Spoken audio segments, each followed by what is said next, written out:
Değerli izləyicilər, videonu bəyənib kanala abunə olun ki, hər kəs son xəbərlərdən anında məlumatlansın. Bakıda ustanın partlayış nəticəsində 15-ci mərtəbədən yıxılaraq öldüyü məlum olub. Xəbər verilir ki, hadisə usta 15-ci mərtəbədə yerləşən mənzilə kondisioner quraşdırarkən baş verib. Təbdən bildirilib ki, çağırış ünvanına təcili tibbi yardım briqadası cəlb olunub. Təcili tibbi yardım briqadası tərəfindən 34 yaşlı şəxsin kişi həkimə qədər ölüm faktı qeydə alınıb.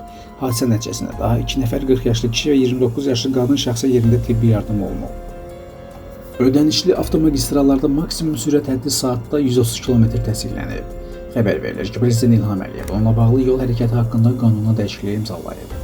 Belə ki, minik avtomobilləri və icazə verilmiş maksimum kütləsi 3,5 tondan artıq olmayan yük avtomobilləri yaşayış məntəqələrindən kənardakı ödənişli avtomagistrallarda sürət həddi saatda 130 km-dən çox, digər avtobuslar, yedəyində qoşqu aparan minik avtomobilləri, icazə verilən maksimum kütləsi 3,5 tondan artıq olan yük avtomobilləri üçün isə ödənişli avtomagistrallarda maksimum sürət həddi saatda 90 km-dən çox olmalıdır.